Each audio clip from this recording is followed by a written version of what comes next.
결론적으로는 지금 테이퍼링이 하락 요인이 아니고 호재다. 이번에 테이퍼링은 2013년도의 테이퍼링과는 다를 수 있다. 이 부분을 우리가 생각해야 한다는 거죠.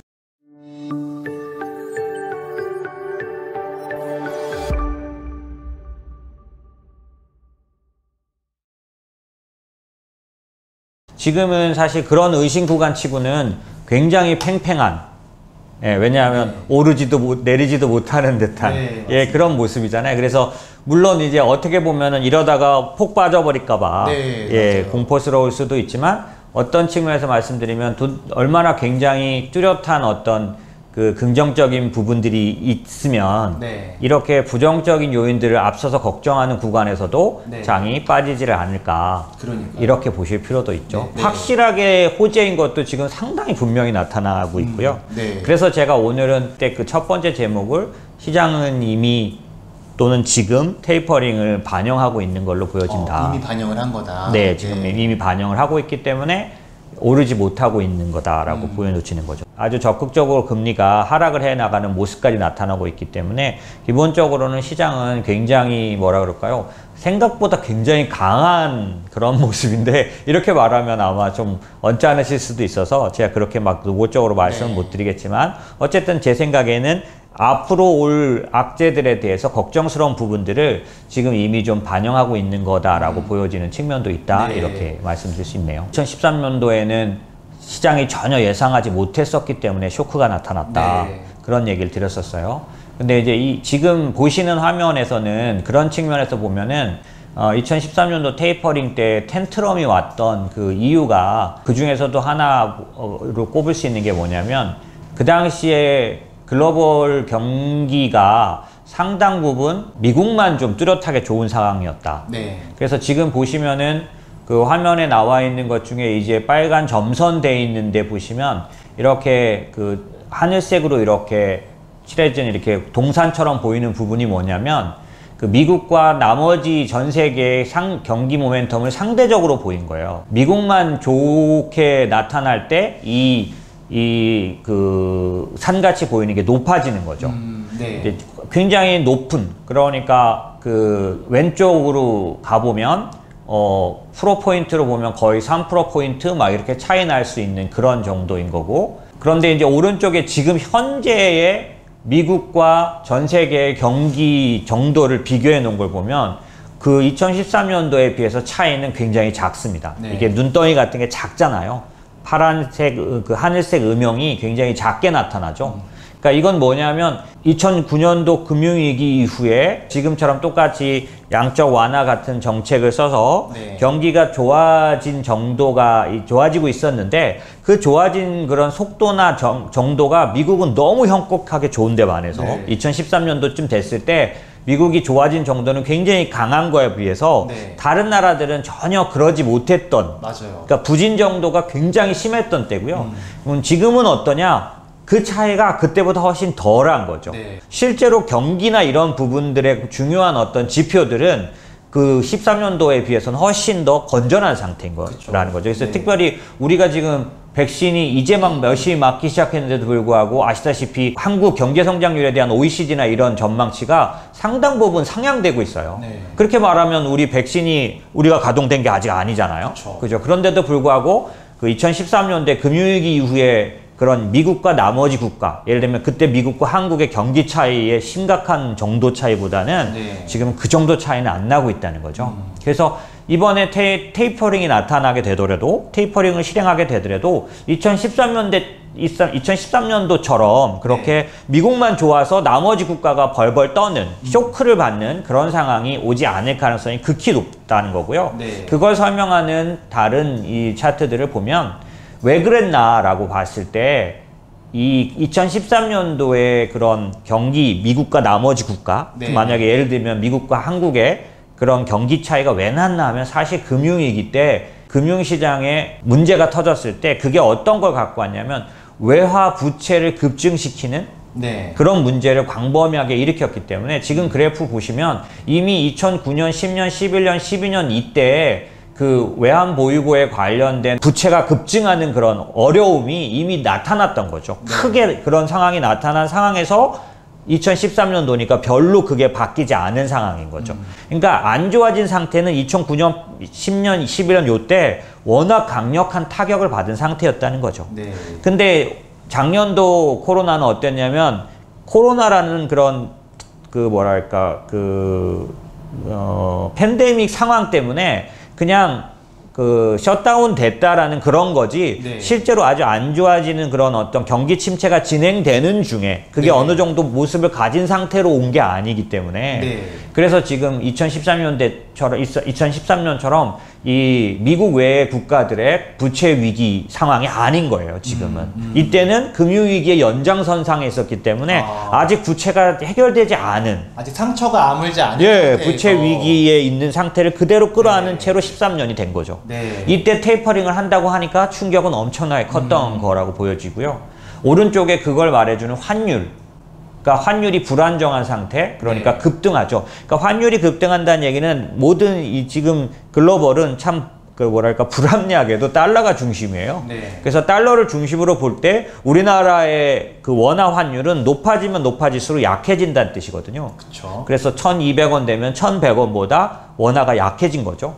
이 환율 급등이 이때 이미 나타난 뒤이기 때문에 그 환율 급등에 관련된 상태도 안정적이지 않은 상태에서 테이퍼링을 맞은 거라는 거죠.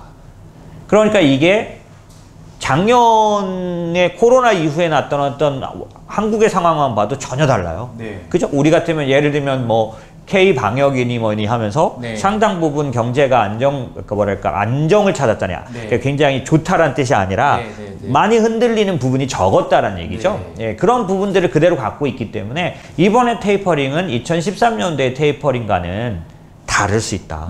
이 부분을 우리가 생각해야 한다는 거죠. 그 다음에 이제 보시는 이 그래프는 제가 지금 설명드린 걸 경기 체감 지수라고 말하는 구체적인 지표로 보여드린 거예요. 경기 체감 지수는 뭐냐면 여기서 ESI라고 되어 있는 건데 이게 뭐냐면 이코노미 그 센티먼트 인덱스예요. 그러니까 경기가 좋으냐 나쁘냐를 그 체감이라고 번역한 건데 그게 뭐냐면 느끼는 정도? 네, 네, 경기가 네. 좋다 나쁘다의 어떤 실제적인 어떤 느낌? 그런 상태 이런 걸 말하는데 경기 체감 지수가 2013년도에는 미국이 유럽이 14, 이머징 마켓이 15였다면 지금은 경기 체감 이 인덱스가 41, 36, 35예요. 네. 굉장히 경기가 좋다라는 체감을 이미 이 세 군데 다 네. 강하게 갖고 있는 상태라는 거죠. 그때보다 거의 2배씩이네요. 예, 그러니까 무슨 얘기냐면 이게 경기가 안 좋을 때 혹은 네. 경기가 약할 때 뭔가 테이퍼링이라 그래서 유동성을 확 줄이면 네. 충격을 받을까라고 걱정을 하는데 지금은 이미 경기가 좋아진 거에 대한 확신이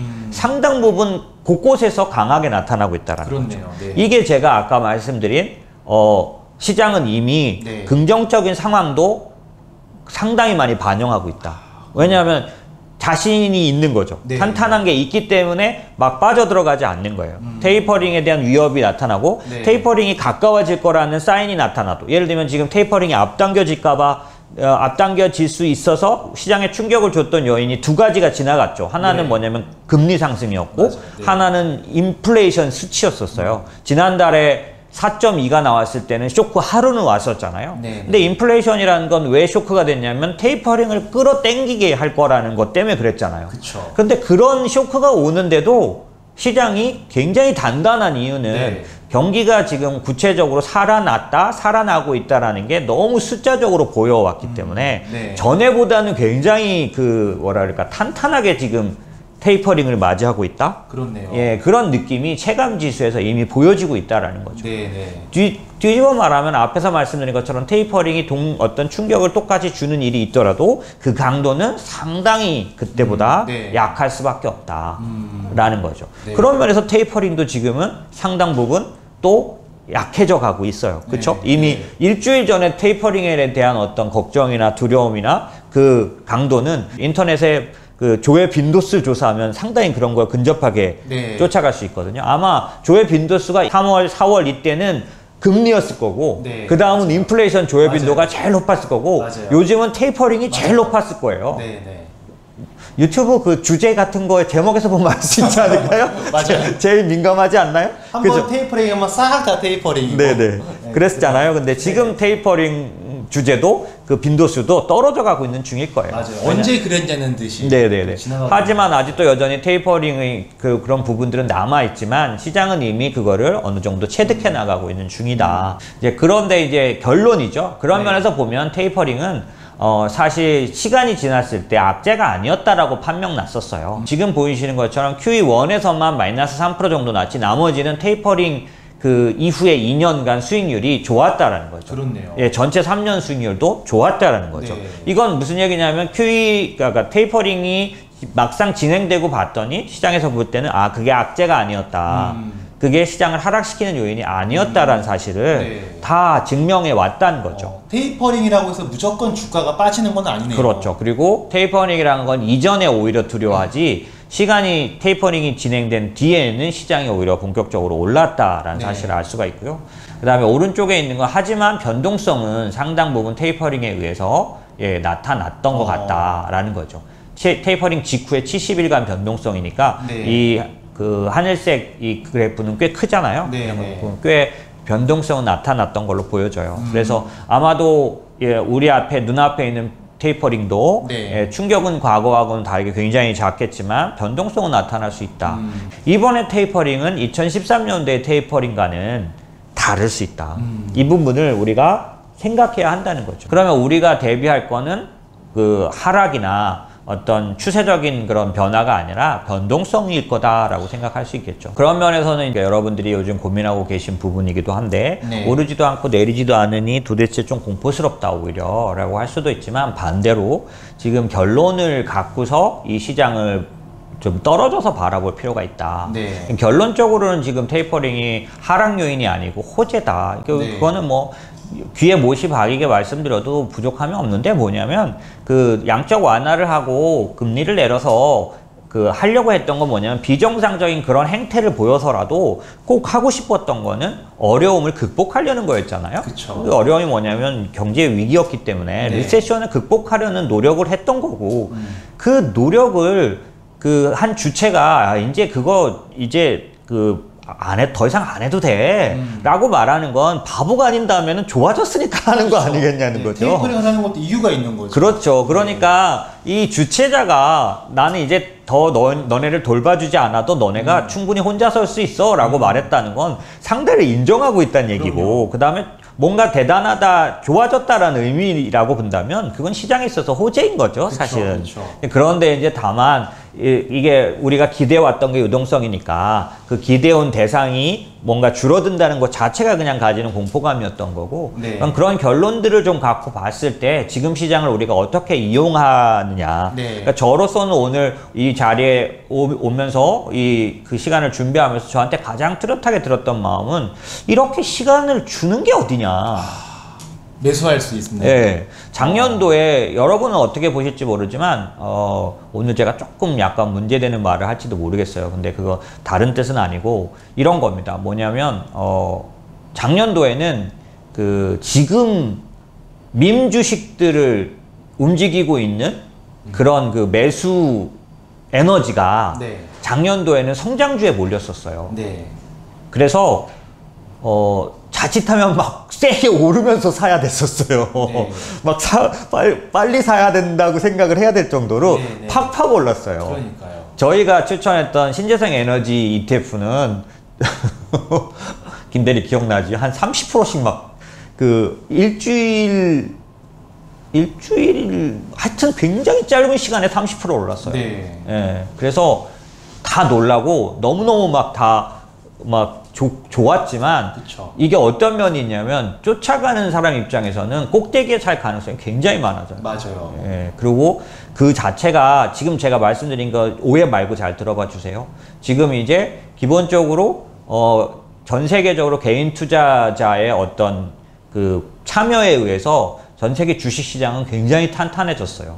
예를 들면 한국 같은 경우는 아무리 양보를 해도 지금 외국인의 그 공매도와 특별히 집중적인 삼성전자 매도를 아시다시피 삼성전자는 지금 아무리 양보해도 코스피에서 30% 가까이 차지해요. 지금은 좀 내려갔을 겁니다. 그런데 이거를 집중적으로 팔았는데 얼만큼 팔았냐면요.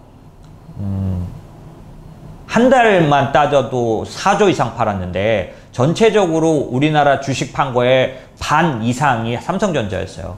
그러면 삼성전자가 만약에 개인들이나 이런 쪽에서 쿠션 받아주지 않았으면 삼성전자 하락하면 코스피는요 있는 그대로 빠져요. 그쵸. 아까 말씀드린 한 30% 차지하기 때문에 코스피 인덱스는 지금 형편없이 떨어져 있을 가능성이 굉장히 많습니다. 그런데 우리나라 개인 투자자들에 의해서 작년도도 그랬지만 올해도 공매도가 실패할 수 있다. 제가 오히려 쇼커버링, 요즘은 그 밈주식 쪽에 용어 많이 배우셨죠? 쇼스퀴즈 막 나오잖아요, 요즘. 그죠? 막 그런 쇼커버링 나왔으면 좋겠다. 막 이렇게 말씀드렸는데 요즘 4일째, 그러니까 중간에 하루 매도했는데 지금 4일, 5일째 외국인이 삼성전자 사고 있습니다. 예. 그러니까 지쳤나요? 그건 아니고 삼성전자 외국인 매도는 딱 정해져 있는데요. 어쨌든 이 구간을 넘어선 거예요. 개인이 받아준 거죠. 개인이 지켰죠. 네네. 그러니까 그런 부분들이 너무 대단하고 굉장히 소중한 그런 건데, 하지만 또 그런 면에서 보면 어떤 모습이 있냐면 지금 현재 뭐라 그럴까, 여기 갔다 저기 갔다 하면서 시세를 만들어내는, 스스로 시세를 만들어내려고 하는 흐름들이 있어요. 저는 주식 브로커로서 주식시장에 꽤 오래 있었고 이렇게 주식시장을 바라본 지가 20년이 넘어가기 때문에 사실상 한국의 개인 투자자들이 과거에 지금처럼이 아니라 자기들만의 시장을 만들려고 했던 적은 상당 부분 있었어요. 힘이 약했기 때문에 코스닥 시장에서 종목을 갖고 움직였죠. 그때는 시장을 움직일 수는 없었고, 지금은 그런데 훨씬 더 많은 단위의 사람들이 자기 나름대로의 시세를 만들려는, 그래서 지금 말하는 그 주식들, 뭐 예를 들면 AMC라든지 뭐 이런 여러 가지 기업들이 다 아예 가치가 없는 주식은 아니에요. 그런데 이상하게 오르는 건 맞죠. 펀더멘털로 오르는 건 아니니까요. 근데 이제 제가 무슨 말씀을 드리냐면, 이런 식으로 올려놓는 그 에너지들이 작년도에는 기술주에 집중됐었기 때문에 굉장히 빠르고 강하게 올랐던 거죠. 제가 무슨 말을 하고 싶으냐면, 그래서 잘못됐다 나쁘다 이게 아니라 그것도 시장의 하나의 시기예요. 그렇기 때문에 떨어질 때 그들이 빠져나가, 예를 들면 뭐 100%라고 말할 수는 없지만 코인으로 움직이고 밈주식으로 움직이고 뭐 이런 쪽으로 움직일 때 당연히 매도하고 나가서 거기를 다른 걸 사야 되잖아요. 그러다 보니까 지금 시기에 시장에서는 그러니까 생각보다 원래보다 더 많이 빠진 것들이 있게 마련이에요. 왜냐하면 돈이 뭉치로 움직여 다니니까요. 그렇죠? 그러니까 원래보다는 훨씬 더 많이 빠진 대상이 있게 마련이라는 걸 우리는 생각할 수 있고요. 그 에너지가 이제 분산돼서 움직이게 된 거죠, 지금은. 그래서 작년도에는 그게 집중적으로 움직였기 때문에 오히려 너무나 급하게 오른 감이 있었고요. 제가 무슨 얘기를 하냐면 돌아왔지만, 그러니까 천천히 탄탄하게 살 시간이 작년도에는 없었을지도 몰라요. 맞아요. 그리고 내가 그 종목이나 그 대상에 대해서 충분히 알고 사지도 못했을지도 모릅니다. 왜냐하면 작년도에는 정말 말 그대로 스토리가 있으면 올라갔어요. 제가 지난번에도 말씀드렸지만 2020년까지는 내러티브로 올라갔다면 2021년도에는 뭐라 그랬죠, 제가? 넘버로 움직여야 해요. 실적 장세는 이제 다 오르는 장이 아닙니다. 하지만 작년도에 내러티브, 스토리로 움직였기 때문에 이게 뭐냐면 굉장히 의사 판단이 직관적인 거예요. 스토리 딱 듣고 감이 딱 오는 거죠. 그럼 사는 거예요. 그러니까 알아보고 뭔가 평가하고 이런 거보다는 그거에 의해서 스토리가 발표되면 쫙 올라가 버리는. 그러다 보니까 사실상 그것 자체가 잘못됐다는 뜻 전혀 아니고요. 그런 거에 대한 특성이 나타난 시장이었다면 지금은 감사하게도 시간이 주어져 있어요. 그래서 이 시간 동안 우리가 정말로 탄탄하게 앞으로 올라갈 주식을, 앞으로 좋아질 주식을 판단하고 그거를 차곡차곡 사서 모을 수 있어요. 그러니까 여러분이 생각할 때 이게 시장에 오히려 뭐 폭풍전 고요처럼 뭐 사실 시장엔 계속 지금 그 말이 왔었거든요. 뭐 사실 4월 달에는 또 4월 달대로 뭐라 그럴까 하락에 대해서 대비하라고 그랬고 5월 달은 그 유명한 세린 메이로 또 뭐 5월 달을 팔고 떠나라라고 해서 그 얘기가 한창 그랬고, 이제 6월에 들어왔는데 지금은 이제 두 개를 다 넘어섰으니까 또 이제 6월은 어떤 공포감이냐면, 사실 매도자가 어떤 시장에서 항상 자세히 시장 안에 들어가 있어 보면요, 제가 브로커 때 항상 느꼈던 건데, 이렇게 조정이 밀려오잖아요. 조정을 안 하고 넘어가잖아요. 세 달째쯤 되면 공포감이 극대화돼요. 왜냐하면은 그동안 조정을 안 했기 때문에 오른 게 쌓여 있잖아요. 그러면 위에 쌓인 무게가 높아지기 때문에 폭락이 더 심해질 수 있다라는 공포감이 있어요. 그래서 사실 하락하고 나서 들어가겠다라고 해서 하락할까봐 기다린 사람은 언제 꼭 사게 되냐면 말씀드렸다시피 기다리다가 안 와. 네네. 그러니까 정말 많이 올라간 상태에서 사게 돼요. 안 오나 보다 하고 딱 그때 들어가는 네네네. 거죠. 그래서 사실상 아프게 사게 되는 거죠. 그래서 기본적으로는 시장에 항상 그렇게 반응하지 마시고요. 살 대상이 있으면은 나눠 사세요. 그러면 합리적으로, 그러니까 뭐라 그럴까, 직관적으로는 싸게 못 산 것 같아도 네. 나중에 따져보면 합리적으로는 공포감을 처리하는 가장 좋은 방법. 맞아요. 그 다음에 시장에 대응하는 가장 합리적인 방법이에요. 네. 적어도 내 심리가 뉴스에 휘둘릴 수 있다는 사실을 항상 인정하고 뉴스에 휘둘리지 않는 나의 어떤 합리적인 의사결정 패턴을 정해놓으시는 게 필요하죠. 네. 그게 규칙인 거예요. 나만의 규칙이에요. 나는 살 때 항상 3번에 산다. 예, 3번에 나눠 산다. 그러면 어떻게 하냐면 시장의 뉴스에 휘둘려서 지금 아니야 좀 더 이따 사야 돼. 뭐 이런 거 안 하는 거죠. 네. 예, 그러다 보면 나중에 그 횟수가 여러 번 되면 결론을 내리시게 돼요. 이게 훨씬 더 낫구나. 네. 그 저처럼 이렇게 20년 이상씩 이쪽에 있는 사람이 왜 그런 얘기들을 자꾸 이제 나눠서 사는 얘기를 항상 입버릇처럼 하겠습니까? 맞아요. 여러 번의 경우에서 그게 훨씬 더 합리적이었고 그게 훨씬 더 시장 대응적이었기 때문이잖아요. 그래서 어쨌든 지금 좀 전에 말씀드린 대로 돌아와 보면 지금 현재 시장은 그런 면에서는 엄청난 뭐라 그럴까, 강세? 네. 밀어 올리는 힘이 있지 않다면 벌써 내려갔어야 될 네. 두려움이 대기된 시장이었다는 사실을 생각해 보시면 이 두려움 엄습을 내리누르는 위에서 쏟아지는 비 같은 것들을 어떻게 받아내고 옆으로 갈 수 있느냐면 밑에서 올라오는 힘도 굉장히 강했다라는 거죠. 네. 그 밑에서 올라오는 힘이 뭐냐? 지금 말씀드린 것처럼 경기가 실제로 좋아지고 있다.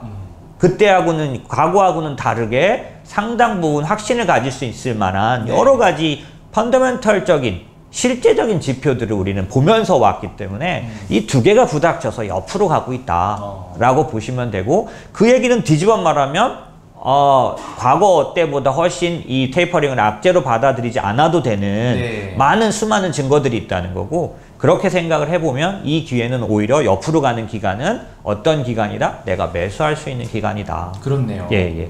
혹은 오늘 끝에 말씀드린 것처럼 변경할 수 있는 기간이다. 네. 그러면 이제 이렇게 팔지도 사지도 못할 때 그러면 마음에 있어서 여러 가지 이런 어떤 뭐라 그럴까, 좀 산란한 그런 것들이 있을 때 행동을 결정하는, 아까 제가 말씀드린 그런 원칙적인 어떤 그런 룰과 같은 것들이 뭐가 있나라고 할 때 첫 번째는 이제 확실한 곳에다 투자하는 방법이 있겠죠. 네.